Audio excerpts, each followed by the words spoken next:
have a very interesting, a very different game, a very difficult game. It is one that requires immense skill, patience, persistence, and learning how to play this type of game. It is a melee close quarter combat game.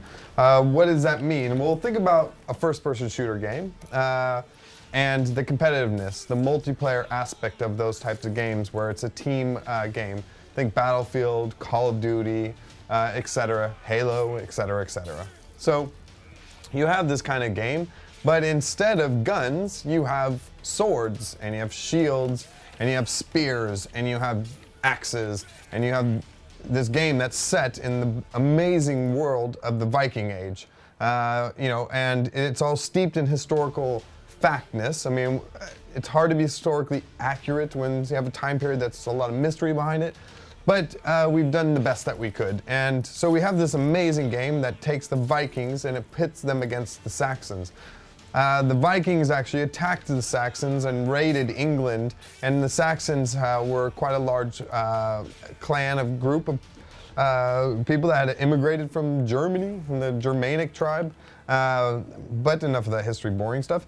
They basically fought. And at that time, England had just not too long ago switched over to Christianity. So you had these pagan, as they called them, heathens coming in and disrupting their lifestyle, trying to settle, trying to change things, and stealing their gold in their monasteries that they had so nicely left there, unguarded for the most part.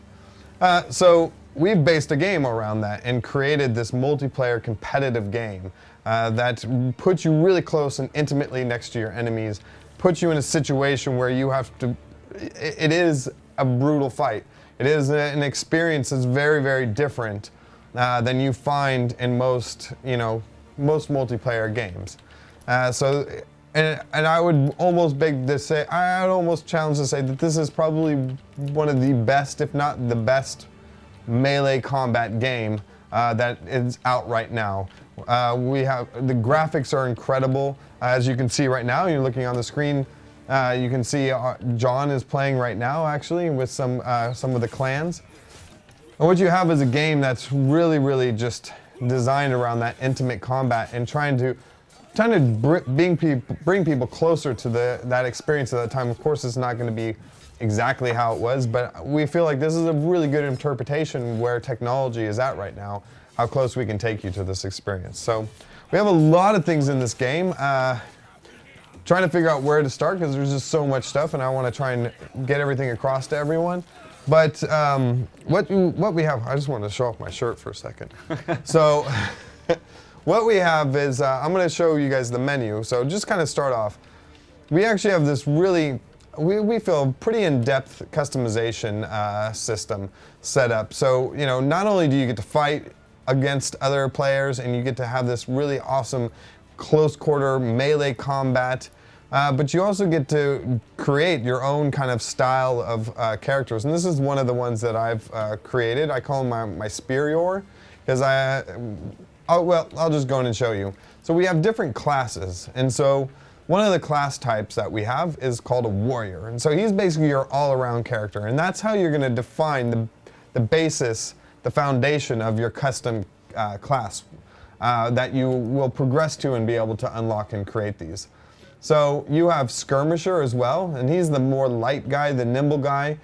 His main weapons that he tends to use are ranged. That's what he's really good at, and he has some locked perks like the Skirmisher, which basically gives him a reduction in damage, but he deals extra 30% when he does a headshot, for example, so you can get one-hit headshots with the bow. He has 30% stamina cost for firing arrows, so he can shoot more arrows, and those are connected to stamina. And then we also have his weapon swap, so he can switch between his melee weapon and his bow. But obviously he sacrifices health, and he also has quick blood, so no stamina cost for jumping, 200% increased stamina regen when in travel mode. So he has some things that also help him out as well. So as you can see, you can go in and you can select different types of bows. I'm actually leveling up normally like everybody else, but I have the Valhalla edition, And the Valhalla edition basically is our lifetime subscription, and it bypasses coin systems. But, so you can see here, I've unlocked everything except for the high-end bow version.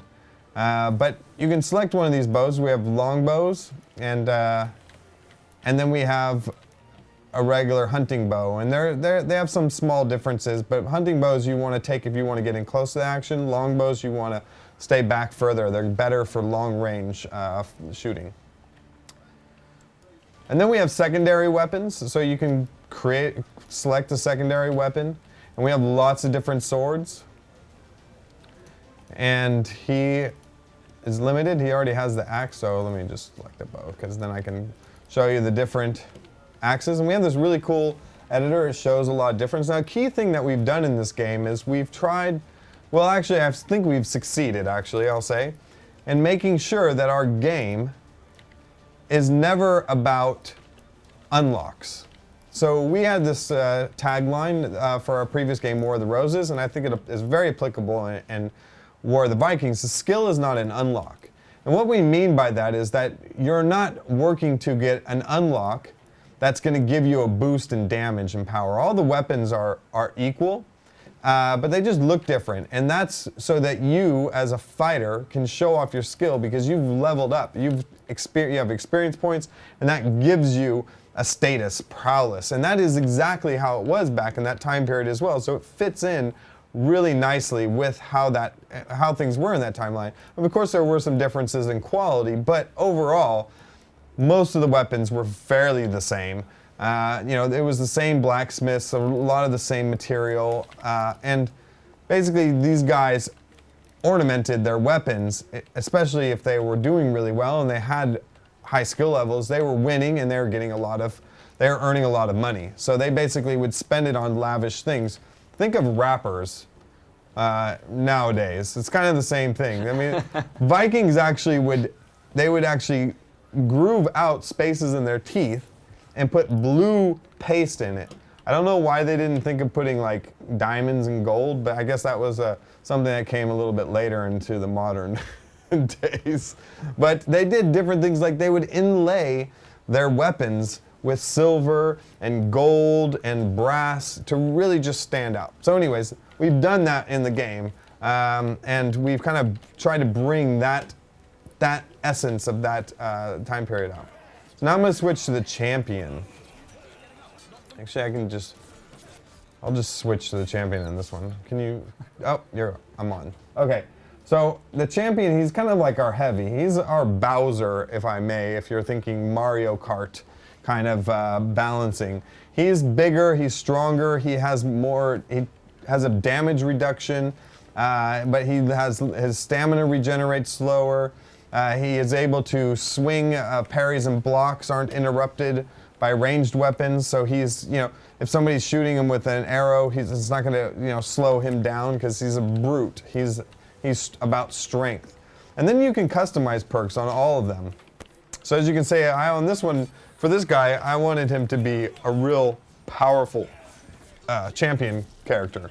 And so I took Bloodthirst. Now Bloodthirst, and here you can see a bunch of different perk options, but Bloodthirst, for me, the reason I picked that was because that one is you're gonna get health back. So if you finish somebody off or you insta-kill someone, you're gonna regenerate some of your health. And that's super important when you're playing a character like this and you're in close battles a lot. You want a faster way of regenerating health besides bandaging yourself or having a teammate bandage you. Then we have Adrenaline Rush. So what that is after I kill an enemy, then I get back my stamina, and you usually use up quite a bit of stamina on an opponent. Now, I know this is might be a bit confusing if you're seeing this now because you haven't played the game, possibly, but it all tie in, and hopefully it all makes sense in a bit. But we want to start off with the customization. So here we have different helmets. So that's the customization keeps going deeper and deeper and deeper. And then we have tons of different color patterns that you'll be able to change your character and give them a lot of different looks. You'll be able to select cloaks. Unfortunately, I don't have that available right now because I haven't leveled up high enough, but I can give you a preview anyways. So you'll be able to cloaks, and the cloaks you'll be able to do the same amount of color options that we had before. You'll be able to change the style of your character's head, and then you can pick different taunts, and you can play these off during the game. So it's really fun to do, especially if you take someone down, and you defeat them. Then you can kind of do one of those and kind of just taunt them. Then I'll go back to my superior and I'll rebuild him so you guys can see me build a medium class. Oh, it just went back to it. I forgot we had added that. So it went right back to him, but I'll kind of show you some different options that we have for him. Now this right here is a Yogscast special charity helmet. You actually can't get this anymore, but as a dev, I have secret access to lots of things. And that happens to be one of them. So I got to get this, but this is not actually available because unless Yogscast has another charity event next year, which I'm probably sure they will, and if they want this item back again, we'll gladly give it to them.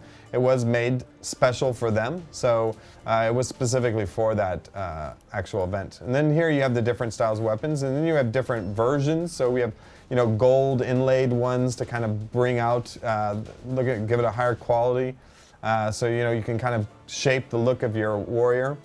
And then we have different shields that you're going to be able to pick. So lots of cool stuff with different beards.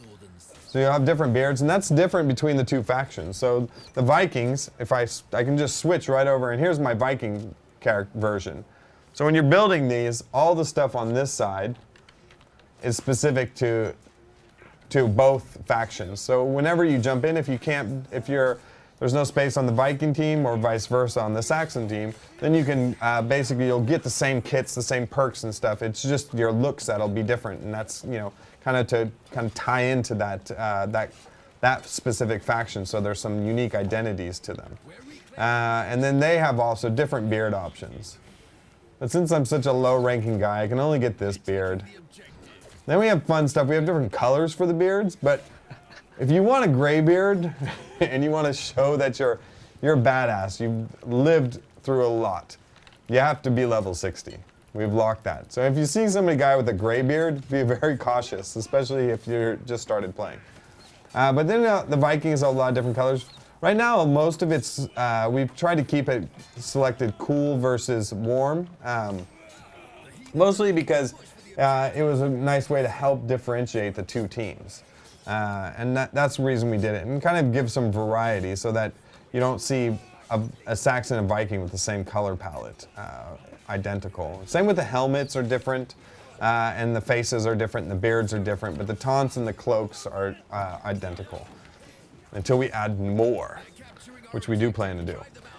So then you see my Viking now.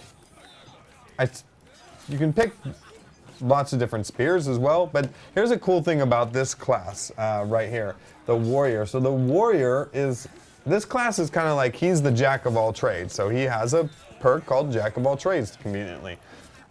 He gets a 30% damage reduction, and he can use all weapons. So you could select a bow as a secondary weapon for him.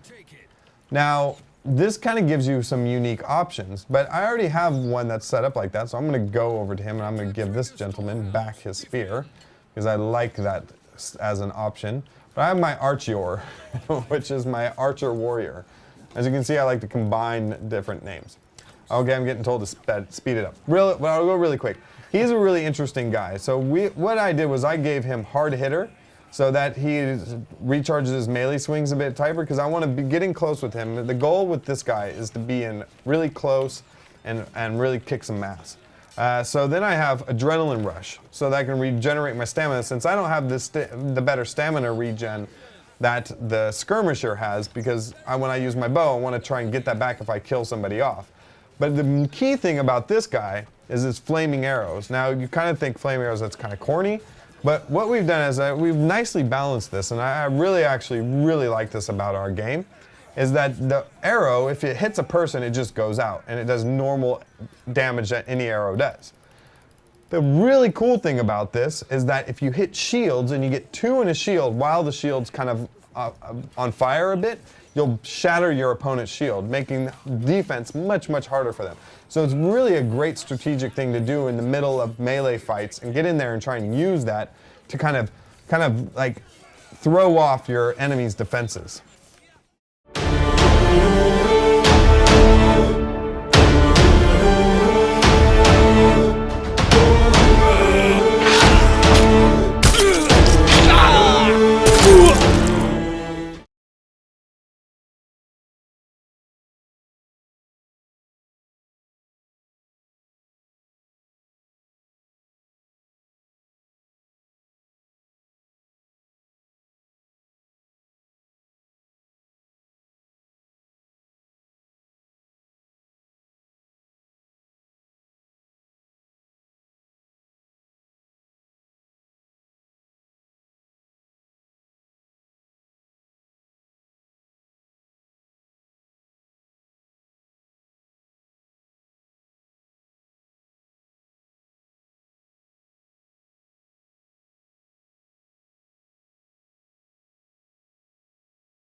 So now, the last thing I'll show before we jump in and see some more game is the shield editor. Like I said, there's a lot to this game, so I know I'm probably going longer than I should, but it's a lot to show.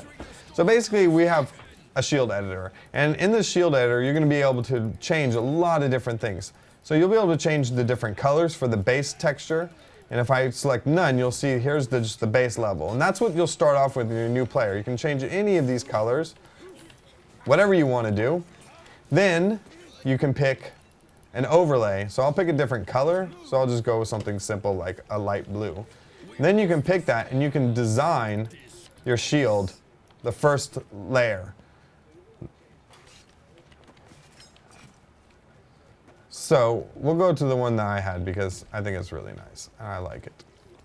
So then I haven't leveled up enough yet, but then you can add another layer. So this is an overlay that goes on top of that one. So you can do all kinds of really, really interesting combinations. I mean, it's quite, there's quite a few different choices, as you can see, that become available to you. And you can mix and match these any ways you want, as long as this first layer is going to be on the bottom. This is the bottom. This is next. And then, again, on top of that, you have different charges. So as you can see, you can do a lot of cool, really cool things One of these actually says Paradox Interactive, and the other one says Fat Shark Games or Fat Shark Studio, and one of these actually says Leet. So maybe they look authentic. But yeah, so tons of different shapes.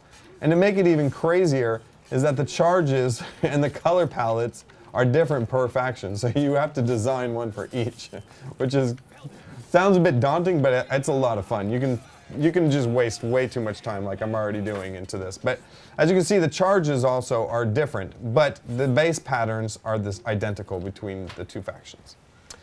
Okay, is that enough? I'm getting a note. Shut up and no. It says release date. Okay, yeah, so we're here to announce the release date, right? Yep. And I'm getting drum roll, please. April 15th. Ta-da! Yes, ladies and gentlemen, in the exact middle of April, the week before Easter. That means you have this game to play during Easter and do ungodly things to people. And basically, at the heart of Christianity, the Saxons, the massive push of Christianity in Europe and Western culture.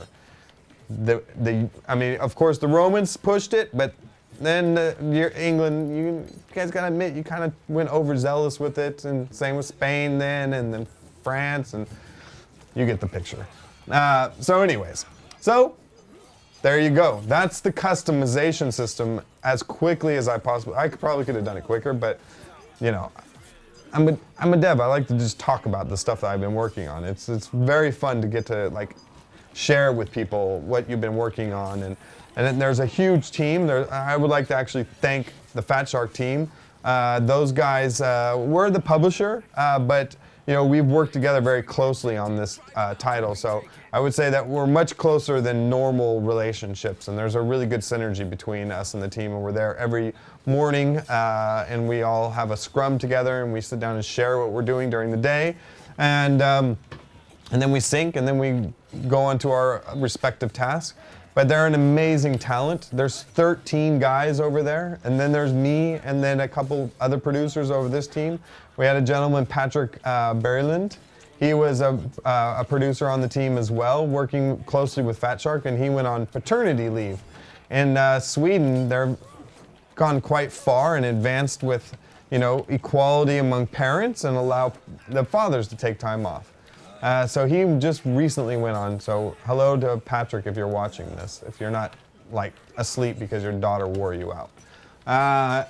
So yeah, so the team, we have just a wonderful team, and that, you know, they pulled off an amazing feat creating this game with the level of quality and how this, you know, rivals AAA titles, and we did it with a fraction of the team size. So I mean, my hat's off to those guys, and you know, amazing talent again over at Fat Shark. So April 15th, guys, this is going. Now, there's some key things. One thing we want to point out is that, you know, right now you do get the game at the early access price. So once the game releases, there will be a change in the price.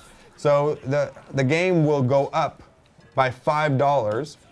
So you'll have, the base game will be $24.99, and the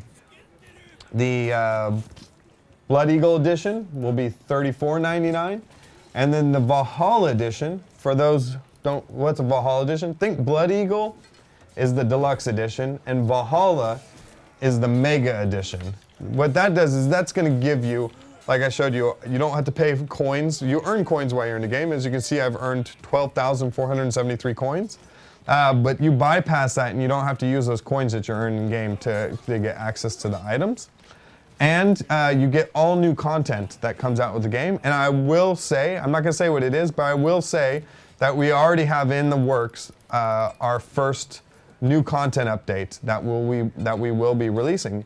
And they'll get any new content, any new DLC, that'll all be included in the Valhalla edition. So you never ever have to pay for anything again after that. It includes if we do expansions, which we hope to do, and anything else. Even if we do we're doing a book, they'll get a copy of the book for free. digital copy. So everything that we can possibly ever give them, they get access to.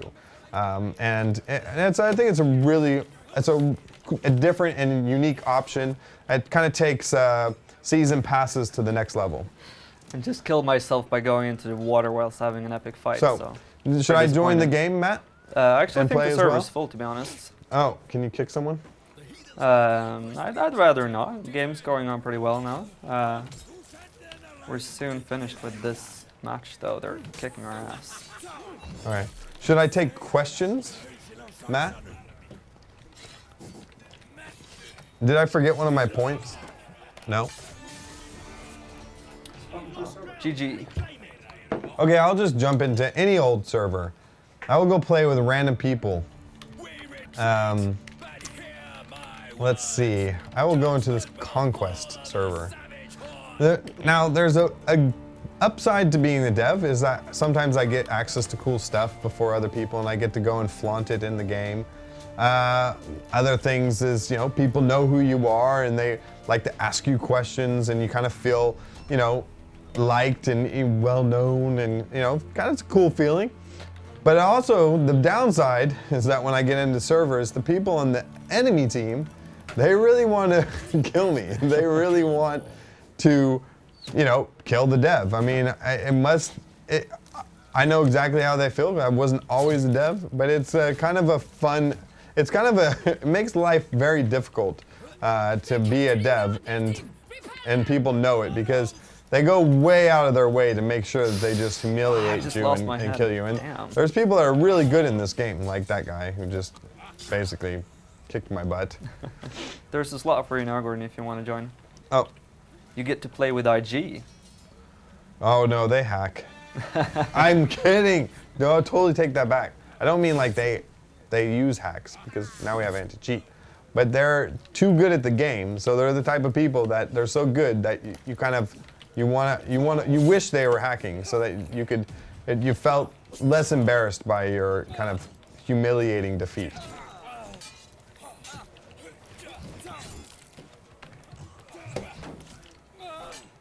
What server is that?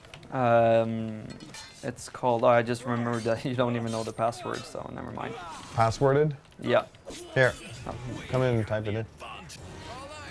I just died anyways.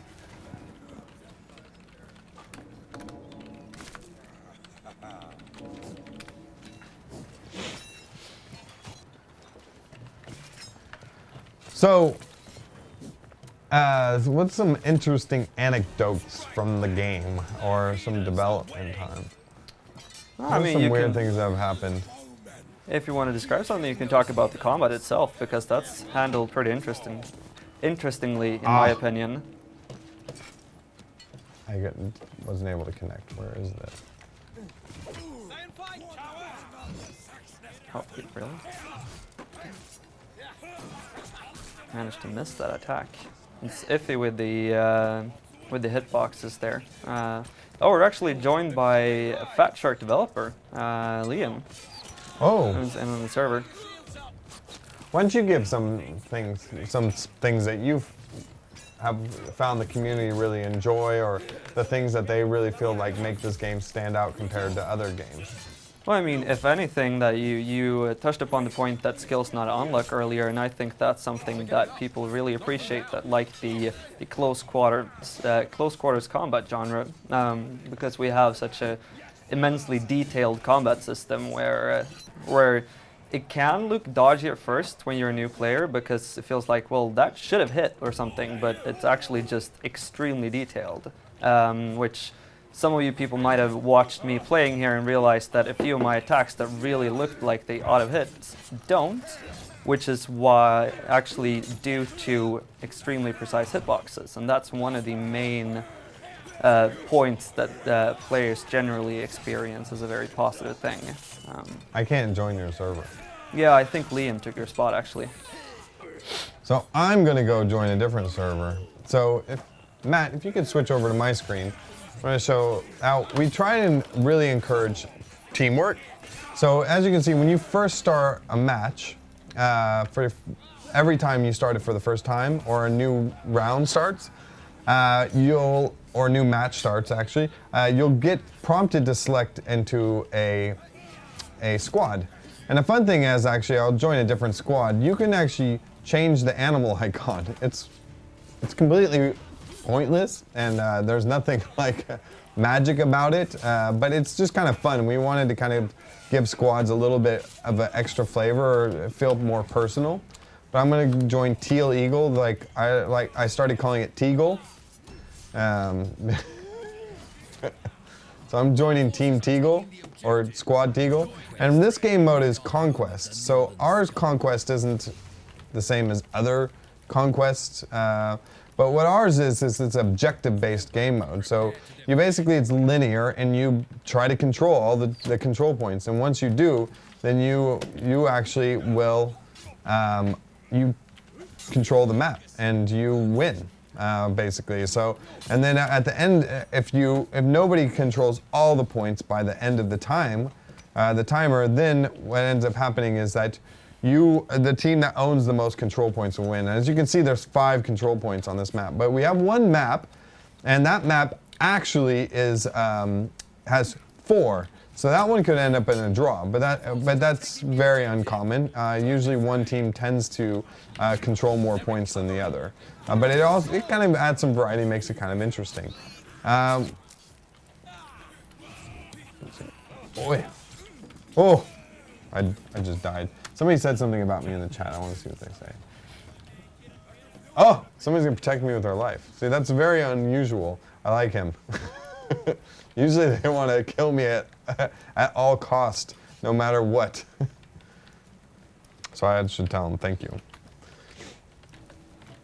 So what I'm doing is I picked up one of my champion characters, and I switched to my javelin. So javelin is a common weapon that was used in that time period, and to throw. Now, the main objective with the javelin style weapon is that basically the javelin was used really to throw into an enemy shield and to make it kind of unfunctional, so that they had to drop their shield because it would basically puncture into it. They had little barbs and hooks on it intentionally designed so that it wouldn't come out, kind of like a fish hook almost, in the same idea.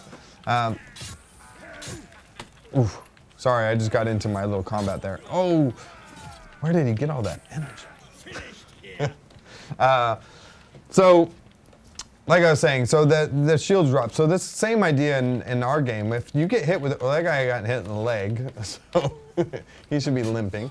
But he got hit in the leg, and but if you hit in the shield, I'm trying to show it. Ah, I keep missing. Anyways, it'll break your opponent's shield.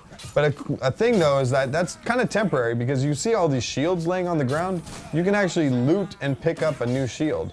So, it is possible to regain a weapon if you drop it, if you run out of, so if you run out of stamina and you're blocking the whole time, you'll actually drop your shield, but you can pick it back up, but you'll drop it for that moment, so your opponent has that time to kind of hit you.